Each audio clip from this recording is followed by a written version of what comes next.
Bom, agora são 7h38 em Campos, de volta com o Folha no Ar, primeira edição, ao vivo aqui pela Folha FM, ao vivo também em nosso streaming. Tem um recado para você aí, Arnaldo, no streaming do Face aí, com quase 600 mil mortes, estão cobrando imparcialidade. É muito difícil, sabe, cara? É muito complicado.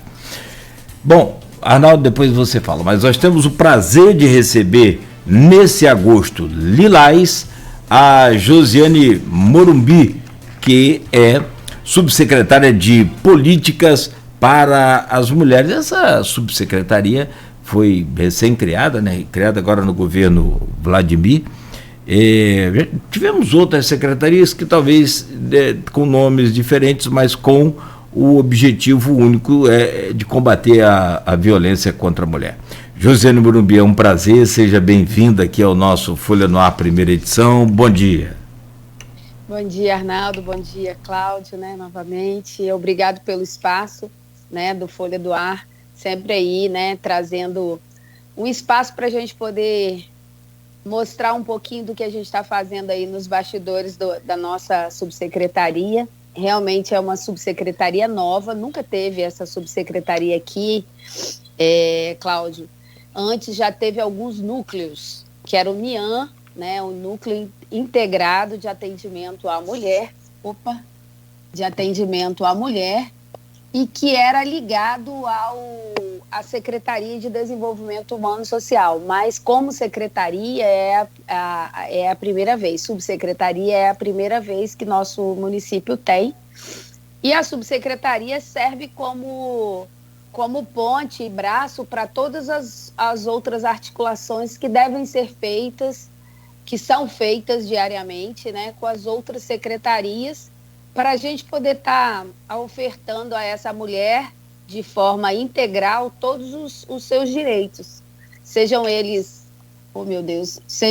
direitos sociais, de saúde, direito à educação, enfim. Então, a gente tem feito bastante articulações aí com as outras secretarias. A gente fala que são reuniões ampliadas para a gente mostrar que a prevenção e o combate à violência contra mulheres não é uma responsabilidade somente do executivo, né, do nosso município, mas tem que ser uma mobilização geral da sociedade como um todo e de todas as instituições. Por isso que a gente, logo quando assumiu, a gente procurou fazer essas reuniões até também com os outros órgãos, as outras associações, com as instituições CDL, a SIC, e mostramos a importância aí de fazermos toda essa campanha aí, né, pelo fim da violência contra mulheres e meninas, né? A gente não pode esquecer que o grande percentual aí são meninas com menos de 18 anos, infelizmente. E esse mês a gente está homenageando aos 15 anos da Lei Maria da Penha, que foi uma lei assim como se fosse uma lei mãe, né? Onde depois dela surgiram outras leis, até do feminicídio, que é uma lei mais recente de 2015/2016, mas a primeira de tudo foi a Lei Maria da Penha, né? Devido a uma grande mulher corajosa, né? E deu um basta no ciclo da violência dela. Para vocês terem ideia, eu estava estudando a história da Maria da Penha, que é uma pessoa instruída, né? Ela é de Fortaleza e farmacêutica, bioquímica. E o marido também era professor de universidade. Professor de universidade, parece, eu não sei. Enfim, é colombiano ele. E sempre o feminicídio, uma agressão mais brusca, ela é anunciada.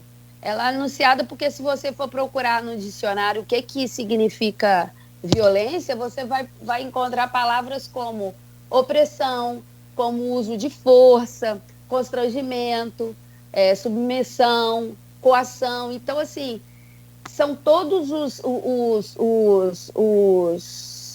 as características, né, que o agressor vai demonstrando no dia a dia, até acontecer o feminicídio. Então a gente fala assim, por que acontece, né? Hoje mesmo Neto falou aí sobre o feminicídio que teve em São Francisco essa noite, né? Que o companheiro agrediu até enforcá-la e ela perder a vida. Acho que foi em Santa Clara, né? Mas com certeza ele já tinha agredido ela antes. Então o que a gente tem que fazer? É fortalecer essas mulheres para que realmente elas façam a denúncia. Porque ninguém sai para matar o outro, resolvi de hoje para hoje, entendeu? Então, como a gente fala assim, é uma tragédia anunciada. Então, o fortalecimento dessas mulheres é extremamente importante, é o que a gente tem tentado fazer isso diariamente na subsecretaria. E é um trabalho que não tem como você divulgar, porque você está mexendo com a dor dessas mulheres que muitas vezes chegam, né, com marcas no corpo e na alma, né, muito na alma.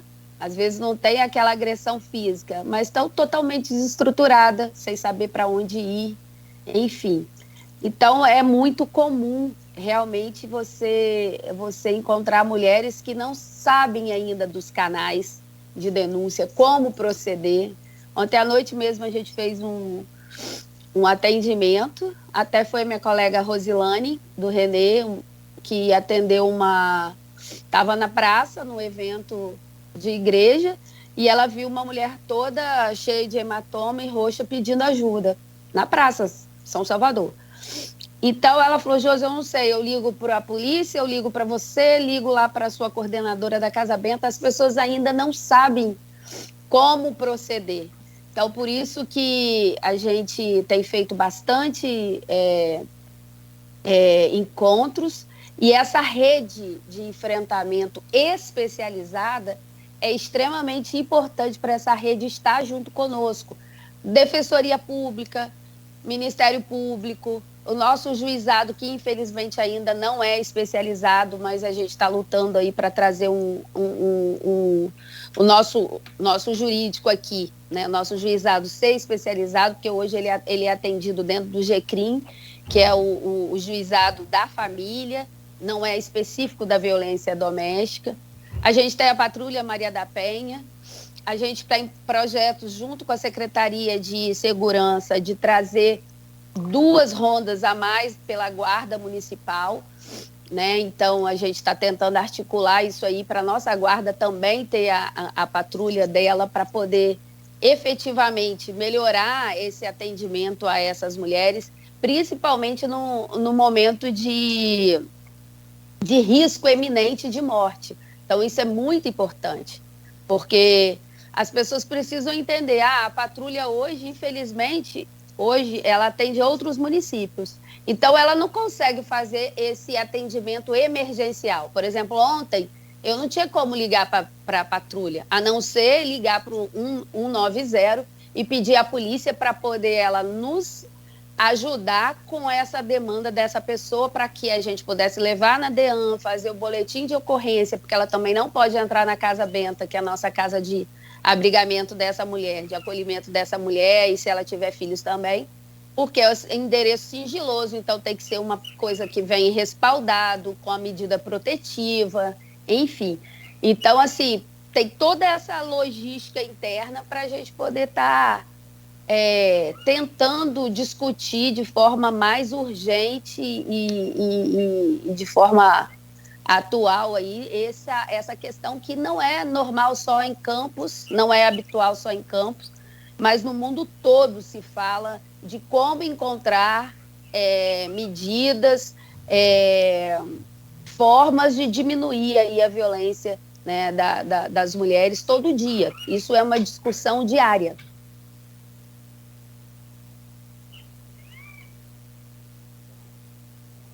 Então, pode perguntar, senão eu vou falando. Vai lá. Não, fica à vontade. Não, vamos lá, você citou até esse caso aí do feminicídio lá de São Francisco, né? A gente só falou sobre ele, mas deixa eu destrinchar mais aqui nesses blocos, porque é um caso recorrente. São Francisco tem muito histórico disso, a gente vai falar mais de Campos agora, mas São Francisco tem muitos casos assim, já registrou muitos casos assim, interior registra muitos casos assim. Na verdade, não tem padrão, né, Josiane? Quando a gente fala do combate à violência contra a mulher, muitas vezes as pessoas pensam mais nessa questão do interior, ou das pessoas de menos instrução, né, que levam a vida mais... Mas não tem um padrão. Você foi vereadora, já tinha uma vida pública antes de assumir essa questão dessa subsecretaria que foi criada aí de políticas para as mulheres, mas o que mudou? Qual a sua percepção que mudou? Porque assim, a gente ouve falar, muitas vezes, graças a Deus, a gente nunca teve um convívio familiar com relação a essa questão de violência contra a mulher. O que mudou quando você passou a conviver com esses fatos? Passou a ver que é mais próximo do que a gente imagina? Então, Arnaldo, lá na Câmara a gente ficou como presidente da Comissão de Direitos da Mulher durante praticamente os 4 anos, né? Os 2 primeiros, Joilza foi presidente, eu fui membro, e os 2 últimos eu fui presidente e ela foi membro. Então a gente foi muito atuante em relação a isso. A gente tentou legislar o máximo voltado para a mulher, porque eu falo que hoje a ausência, né, de uma mulher na Câmara, o município perdeu muito. Por quê? Não é a mesma coisa de um homem propor uma lei, até mesmo de ser enxergada como importante, do que uma vereadora propor essa lei. É diferente. Porque muitas vezes a gente sente ali na pele determinadas situações e onde a gente enxerga essa necessidade real.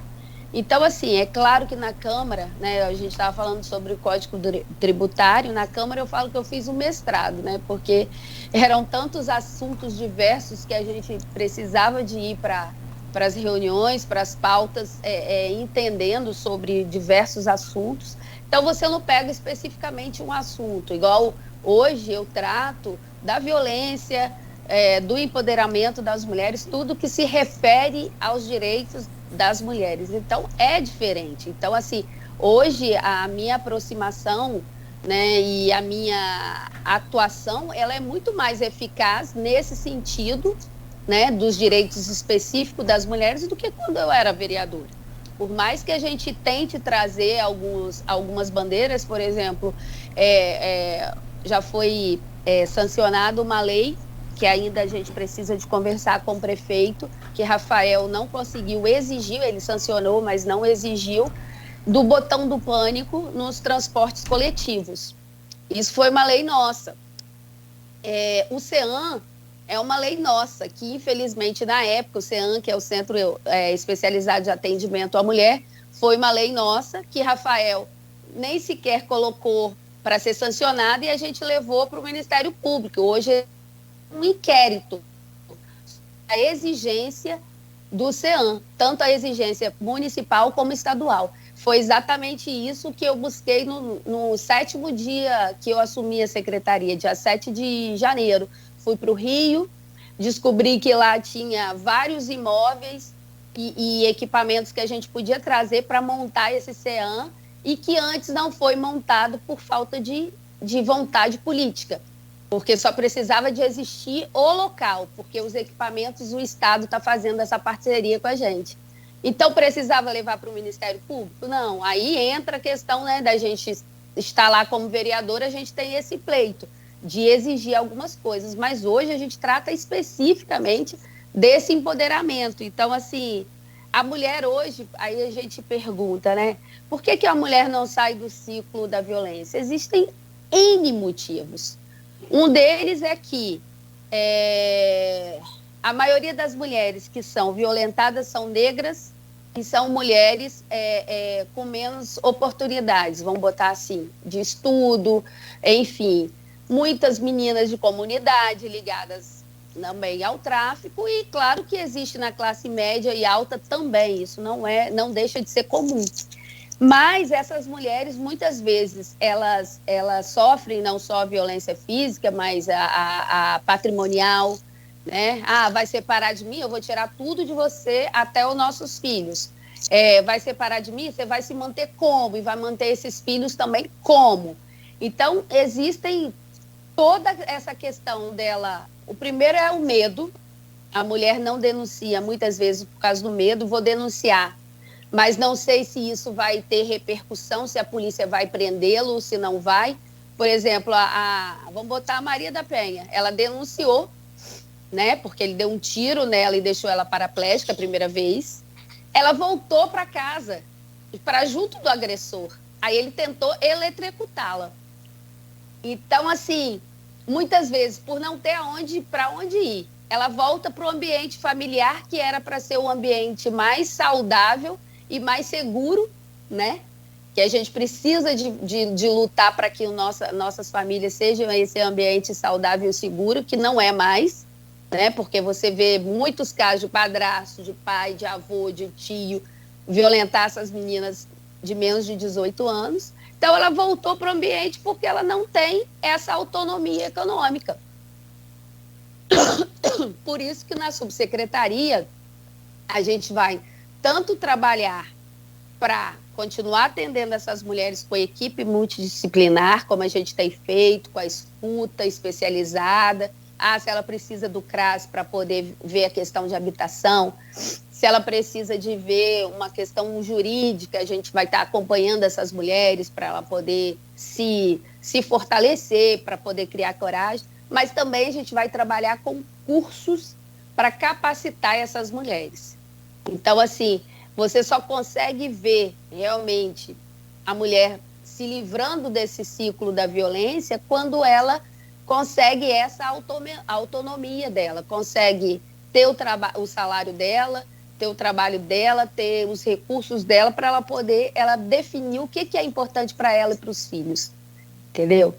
Então, essa cultura da violência é uma cultura que precisa ser dialogada, precisa ser discutida, mas é o mundo todo tentando entender a cabeça desse homem, porque muitas vezes ele é dependente químico, é alcoólatra. Não, isso nunca vai ser motivo para ele poder violentar uma mulher ou até mesmo tirar a vida dela. Isso pode potencializar, entendeu? O álcool, a droga, potencializa, mas nunca é um motivo real para aquela violência acontecer. Ok. Nogueira. E você não acha que também tem um outro problema aí, Josiane? São 7h56, só para a gente fechar. E tipo, o tema vai e volta, né? Recorrente, não vai ter jeito. O programa é justamente para isso. Uhum. Que é... eu não sei se é impunidade. A impunidade é a mola que, né, sustenta e que alavanca a violência, nós sabemos disso. Mas porque você disse que a mulher fica com medo. De fato, né, se ponha no lugar da mulher aí, quem é homem, quem acha que é, né, tente se colocar no lugar da mulher frágil, né, não tem como comparar, enfim. E aí vem, a partir daí, o medo. Daí, né, mas de outros vários, centenas de motivos, conforme você falou alguns aí. Mas um deles, e que talvez seria o pior, porque assim, eu faço uma denúncia contra uma pessoa, mas não há uma punição, não há uma contenção de fato, né, daquela pessoa. E aí o que acontece? Essa impunidade não é o pior de todos os motivos? Então, a impunidade não tinha que existir, né? Justamente que quando a gente fala sobre a Lei Mãe, que é a Lei Maria da Penha, ela prevê isso tudo, porque antigamente uma agressão de um companheiro com a companheira era pago com cesta básica, né? Então, hoje é crime. Hoje é crime. Importunação é crime, né? Que a gente vê muito dentro dos transportes coletivos. Hoje, a violência psicológica também é crime, foi recentemente aí definida lá no Senado, lá no âmbito federal. Então, assim, não existe uma impunidade, mas, por exemplo, aqui em Campos, eu vou falar de um caso. Eu acompanhei uma jovem de 14 anos, e que desde os 12 o pai a violentava sexualmente. Aí eu acompanhei todo o trâmite. Eu a levei no Conselho Tutelar, depois eu levei na DEAN, tudo isso foi feito no mesmo dia. Aí era numa sexta-feira, a gente teve que ir no ML no sábado. Chuta quantas semanas levou este pai para ser preso? 3 semanas. 3 semanas. Com o depoimento dessa menina, com mensagem dessa menina, muitas mensagens no telefone, enfim. Aí vai falar assim, a justiça só é culpada?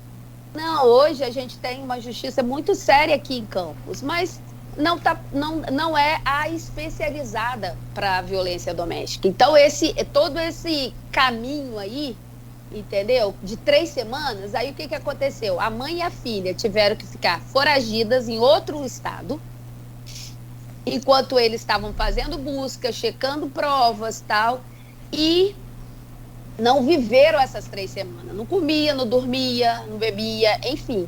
Então, pode ser isso, que nesse intervalo de 3 semanas, que essa pessoa venha perder definitivamente a vida, porque o agressor pode estar solto. Então, a gente acha que a violência é uma coisa fácil para poder a gente administrar e chegar ao consenso. Não é, porque são muitas vertentes. Tem mulheres que acham que tem que continuar com seus companheiros com vergonha dos filhos, porque eu vou denunciar o pai deles.